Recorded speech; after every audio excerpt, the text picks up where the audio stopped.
Uy, meron na naman bago si Honor.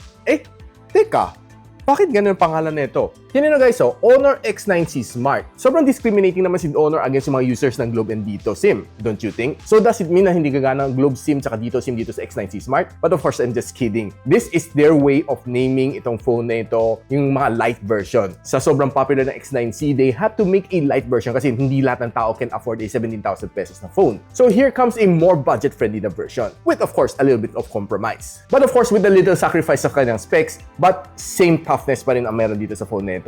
Alamin natin after this quick intro. Ito si Honor X9C Smart na may 12 gigs of RAM and 120 gigs of storage is priced at 13,999 and naka-special price siya right now at 10,799 on the link that I'll post on the description box below. Hurry habang naka-promo siya. Na pag tinignan naman natin kanang itsura, it looks quite premium pa rin naman. Except that siguro kanang camera ring, medyo mas premium lang talaga tingnan si X9C. One thing na nakakatuwa sa kanya dito is medyo lubog itong gitna niya. Sarap lang hawakan, no? Medyo may pagka-fidgety tawag ko dito sa kanya. Sarap hawak-hawakan lang naman siya. Wala lang. Yung likod niya is quite smooth and matte finish, so wala kang fingerprints na makikita dito. Rounded na ganang gilid, so masarap hawakan, hindi siya makanto. And even though that this is a budget version, manipis ang kanyang bezel, except sa kanyang baba. Overall design, not bad. 8 out of 10. Pero itong phone na ito is still drop resistant, same sa X9C, and splash resistant din siya as well. Hindi ko sinabi water resistant na, splash resistance. So meaning, pag ulan, natalsikan ng ulan, or natalsikan ng tubig, okay siya. Walang problema, just wipe it off and you're clear to go. Now, this one comes together with the Android 14 inside Magic OS 8, and yung kanyang compromise is definitely sa kanyang processor. Dito sa X9C Smart, gamit niya Dimensity 7025 Ultra. Though medyo matino pa naman kanyang score dito sa Antutu benchmark at 432,000 points, and ito ang breakdown score na nakuha ko. Ito ang score sa Geekbench sa kanyang CPU benchmarking. Ito naman sa kanyang GPU benchmark. Hindi tumakbo ang Wildlife Extreme, so I settled for Slingshot Extreme. Now, on daily average usage, wala namang magiging problema ang Dimensity 7025 Ultra. It can give you all of the multitasking na kailangan mo gawin on this phone. You can do some editing sa Word documents, sa spreadsheets, sa PowerPoint, walang problema. And you can even edit your videos dito sa phone na ito. Just that pag-export, hindi lang ganun kabilis.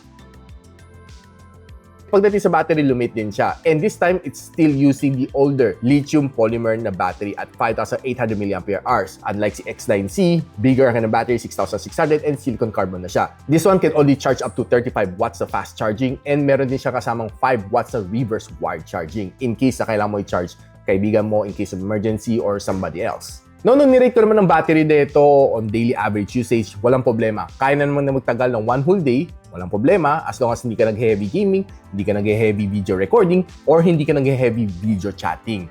And nakakuha tayo ng screen on time na 15 hours, which is for me, quite not bad. Kasi mas malaki pa rin sa 5,000 na industry standard yung battery, still good for me. And by the way, this is tested under 50% brightness and 60 Hz na screen refresh rate. Just for your information.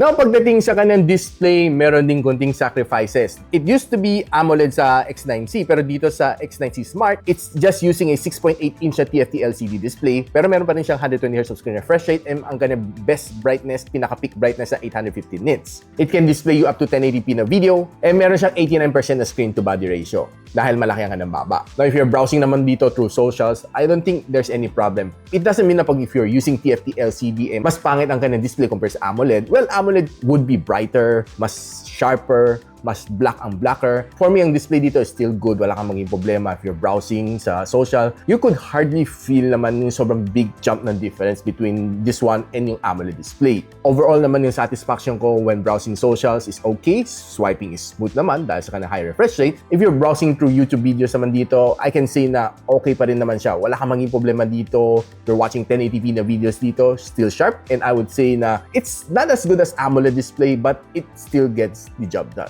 Probably the only sacrifice lang dito masasabi ko sa inyo is that pag masyadong maliwanag ang araw, medyo magsasuffer ng konti ang iyong viewing experience dito if you're directly under the sun.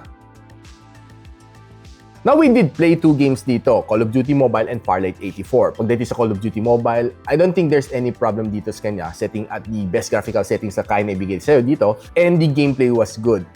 Playing for around mga 30 minutes dito on this phone, playing VR matches and rank matches dito. Okay naman experience ko dito, the viewing angle is good, the touch response is good, plus yung kanyang sounds is hindi lang siya ganun kalakas, but not so bad. And pinakamainit na inabot na dito is around 36 degrees Celsius. Pagdating naman sa Farlight 84, you would be able to enjoy itong game na ito. Except that for the first 15 minutes, okay siya. Pero after the first 15 minutes, doon mo mafe-feel na medyo mas magiging sluggish siya a little bit. Mafe-feel mo there's some frame that's along the way, lalo kung tumatakbo ka or nagsa-sniper scope ka, no? Makita mo parang medyo bumagal konti pag zoom in niya. Doon ko nafe-feel yung medyo pagka-lag ng Farlight 84 sa gameplay. Lalo kung medyo magbabakbakan na kayo, kung marami na kayo on a certain battlefield, doon mo mafe-feel medyo mag-slow down siya ng konti. Probably one of the best suggestions masasabi ko sa inyo is you can lower down in graphical settings to give you a better, smoother experience.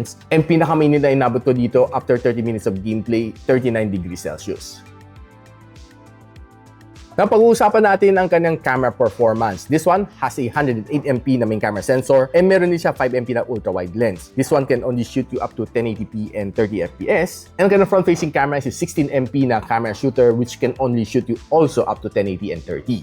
So let's quickly check out some shots na nakuha natin dito sa Honor X9C Smart. Taking a look at this rock shot. So I would say na okay lang naman siya. Nothing really special about this shot except that makakukuha mo ng mga details na gusto mo. And yung kanyang color, I think it's a little bit yellowish compared sa mga ibang cameras na nagamit ko. And of course, comparing it to the X9C mismo. Pag tinignan mo naman tong flower shot na ito, may mga details ka makaka-captures kanya except yung kanyang pollen, medyo soft na siya. Siguro nag-focus lang siya sa petal. Okay din naman tong flower na ito except na yung kanyang color medyo mas pale ng konti. This is probably one of my favorite shot, no? Very nice ang pagka-color dito sa orchid na ito.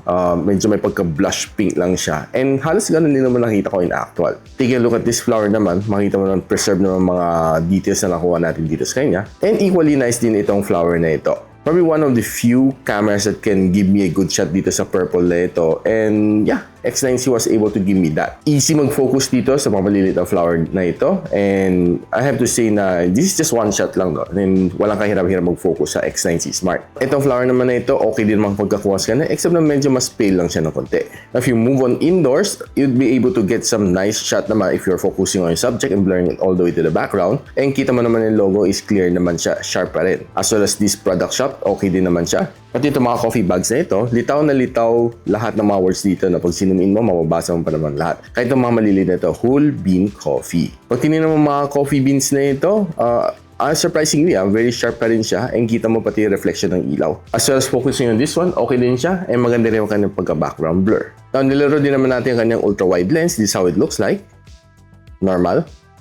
2x 3x zoom. So, pansin natin na lahat ng mga words dito is still intact except that yung mas darker lang approach ni 3x versus sa kanya 2x zoom. Now, pag selfie lang pag-usapan natin, okay yung mga shots na nakuha natin. Very clear ang mukha natin on outdoors and mapapansin mo ng mga blemishes and medyo nawawala. As well as this shot, very clear ang aking mukha and medyo na-hide konti yung mga imperfection talaga. This is another one good shot from the outdoors. Kapag dito sa indoors, makikita mo na still okay, but except na pag zoom in mo na siya, mapapansin mo medyo mas soft na yung mga pictures na kuha natin on indoors, except na pag medyo mas magandang ilaw, you'll be able to get some really nice snaps from the indoors. Ito magandang kuha kasi magandang lighting. Now, if you're checking the front-facing camera for vlogging, okay siya, except that, well, medyo shaky siya and matagtag siya using just your bare hand. Pag rear camera naman, okay, this is something na will surprise you. Smooth siya, pansinin ninyo. And I'm just using my bare hand. Okay naman ang kanyang resolution. Not bad for a vlogging phone.